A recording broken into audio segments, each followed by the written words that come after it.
This is Matt for Into Boxing. Delighted to be joined, I think, for the second time by Astrid Wett. Astrid, first off, before we kick off, how are we? I'm very well. How are you? Yeah, no complaints, no complaints.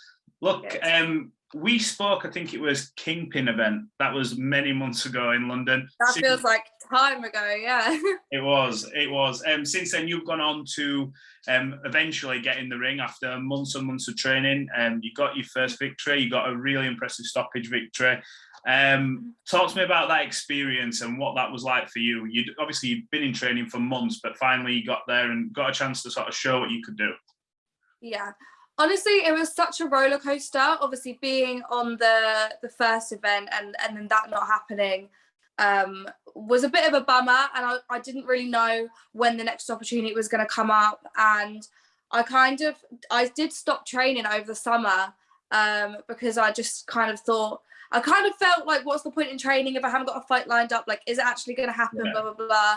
So I stopped training and I was going to festivals and I was drinking and, you know, going on holiday and stuff. And then we finally managed to sort getting on the DAZN card, which was amazing. Never thought that would ever happen. And yeah, then we sorted out an opponent. So yeah, it was honestly so up and down. It was really intense the first time around. Then I had a bit of time off. Wasn't really sure if it was going to happen or not. And then all of a sudden we were like back into it. And it was suddenly, we've only got 8 weeks until the fight. So it was back into training. And yeah, it was just amazing. Did you have any doubts about yourself going into that fight? Because obviously it is your first time in a ring. You have had that sort of experience where you were preparing for a fight, didn't happen, and then you get put on a big stage, MisFits, DAZN. You know, this is sort of the new wave that's coming through at the minute for YouTube boxing and for obviously influencers and things like that. Did you have any sort of self-doubt going into the fight? I didn't really have any doubts, no. I was nervous. No, you're bound to be nervous. You're not human if you're not. But I wouldn't say doubts, no. And I feel like with boxing or any kind of combat sport, it's all like half of the fight is in your mind. If you don't believe in yourself, then you're going to lose. Yeah. So I just didn't allow that to kind of enter my brain. I was confident and I just told myself that there was nothing more that I could have done to have prepared myself for this fight. So I think that's what got me through it, to be honest. Talk to me about your opponent, Keely. Now, you got her out of there very quickly. Did it go as you expected, or did you expect sort of more of a fight? I definitely expected her to come out like crazy.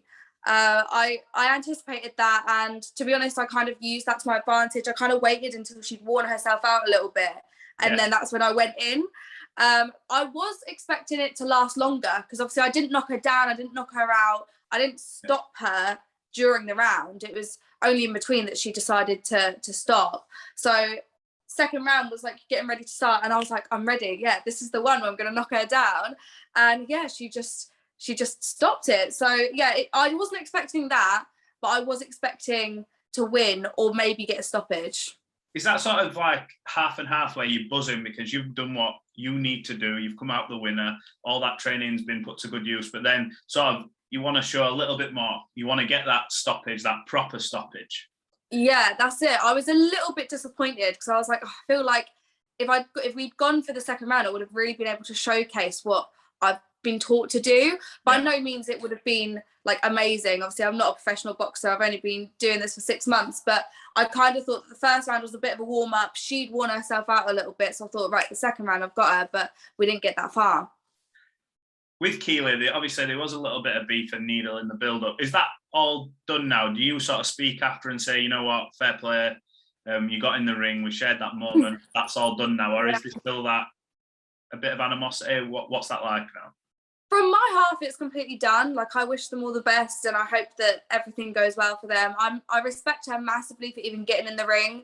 And, you know, it takes a lot of balls to kind of get in there knowing that your opponent has had more training than you.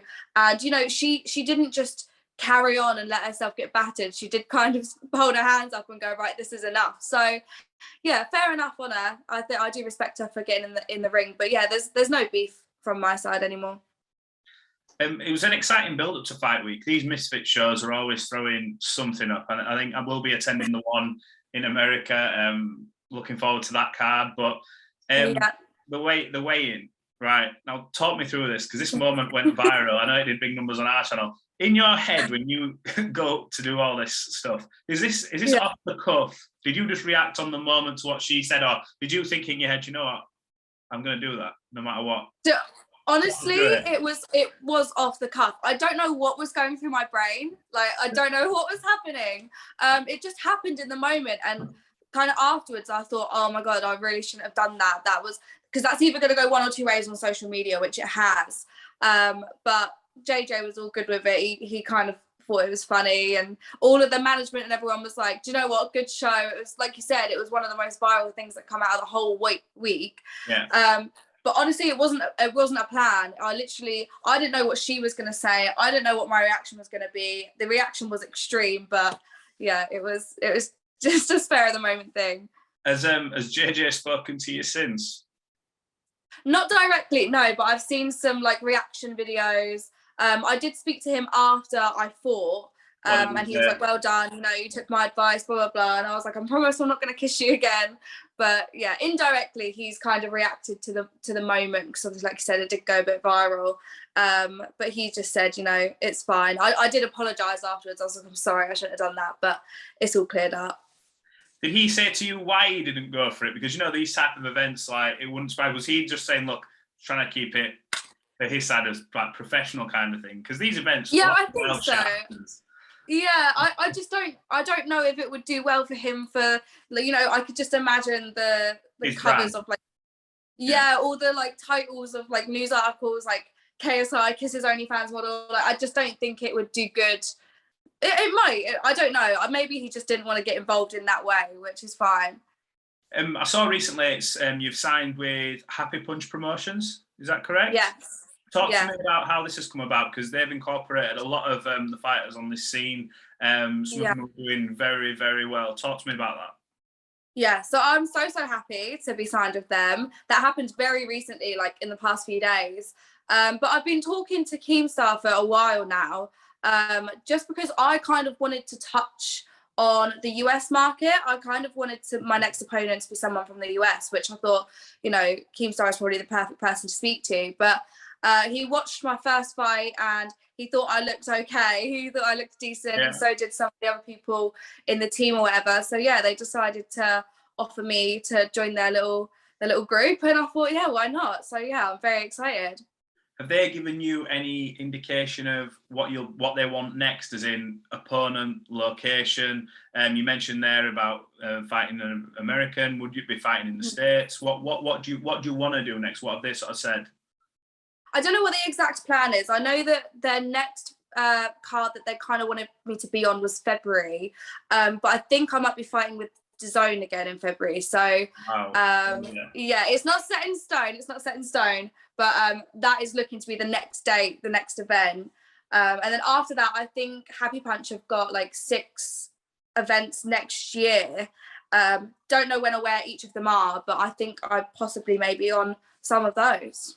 Have you got like a dream location, somewhere where you're like, you know what, I'd love to fight over there? I know in like general boxing terms, professional boxers have their ideal sort of, like, they want to fight in Vegas or they want to do this. Have you anywhere specific you want to go to, either be traveling aspect or just want to fight there? I haven't really thought about it that much, to be honest. I mean, I would love to go over to America and fight there. I know you said you're going to go to the one in January, which is in America. No, this one coming up now, I'm going to, you know, in November. This one. Yeah, the MisFits one coming up. Okay. 19th, the MisFits one. I'm going to that. Yeah. So I'm going over there. I'm sure it's... Oh, no. Yeah, November. Yeah, I'm getting the dates mixed up. I'm going to one in November as well. So I've never been to America before. So I'm going to go over there, kind of check it out, speak to all the other, obviously, creators that are there. And yeah, maybe I'll have a dream location once I've been to America. But at the moment, I'm just happy to box wherever. Is there any... Because obviously, your sort of rivalries in this sort of space, in this boxing space, it's well known, and we won't get into that. Everyone's sort of done that to death, I think, now. Who's the opponent? Is there anyone you look at and go, you know what, that fight, I want that fight? Is there any particular person? Not in particular, no. I mean, there's a very limited amount of people who are female in the boxing scene, and I don't really know whether me fighting or other females female influencers fighting might bring out a few more people, so there's a few more options, because at the moment I feel like there's a limited amount. But like I said before, I would like to fight someone in the US, but I've never kind of touched that market over there, so I literally wouldn't know with who to start with. So that's why I'm kind of happy I'm with Keemstar and Happy Punch, because I feel like they could match me up with someone quite well. He said the only problem is you're tiny, so we've got to find someone that's 5'2" and little. Yeah, I'm gonna say you are actually deceptively quite small. I remember when we interviewed her, like, you are actually quite small. So I suppose all the other girls that are doing it, they do look a lot bigger. That's what I mean. Like they're so tall, and I just think that like that's an impossible fight. I actually went to a club appearance last night in Wales, and everyone there was like, "You're so small." Like we didn't realise she was this tiny, and I was like, I can't help it. So yeah, we need to find someone that's a similar size, basically. You've obviously got your things going on with OnlyFans. You're on Twitch. You do a lot on TikTok. You're now entering the boxing world. Now, a lot of influencers, like JJ is a perfect example. He's lived like, you'd say, like 6-person like dream lives. Appeared in music, done the gaming side of it, doing boxing, music. Is there another avenue you want to go down, sort of in life in general, whether it be like a music, TV thing, an acting thing? Is there anything else you want to explore? Because no one really knows. Well, I've actually started DJing. I'm taking lessons. DJ Wett.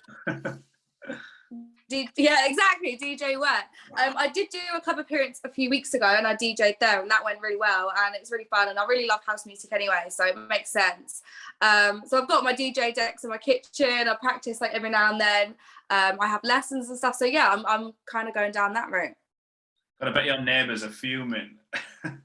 Yeah, I mean, luckily I'm in a detached house, so hopefully they don't hear too much. But yeah, I'm sure one day I'm going to have words with them, but I'm sure it'll be fine for a bit.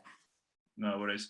Well, look, it's been good catching up. Interested to see where your sort of next step is in this, and hopefully we get an opponent announced soon for you. We'll catch up again in the US in sort of back end of November. I think it's the 19th. We'll be there. So, yeah, something like that. Yeah. So we'll have a catch up in person there, and wish you all the best. And yeah, we'll have another catch up. Absolutely. Thank you so much for having me.